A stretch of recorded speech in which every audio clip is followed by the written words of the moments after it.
Today's recipe is our bean and pasta casserole, which is a delicious, hearty dish which is full of veggie goodness and it's so satisfying. It's easy to make and it freezes well if you want to. This is just one of the many recipes in our weekly meal plans and I've put a link to them in the description for you. So let's head to the Hurry the Food Up kitchen and get going.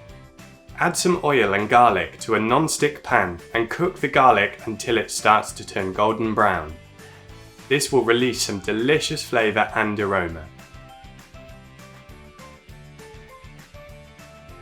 Prepare an oven-proof casserole dish with some tin foil around the outside and then put the fried garlic into it and spread it around.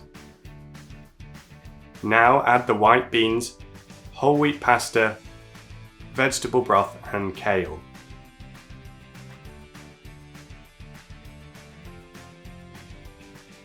Add some chili flakes, thyme and salt and then give it all a good mix around together.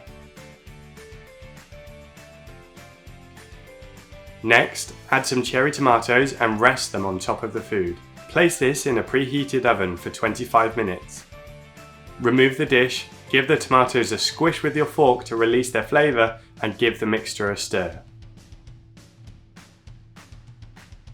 Place it back in the oven for 25 minutes and then remove it. Now for some more flavour. Add some parsley, basil, salt and pepper and then give it a final mix and you're good to go.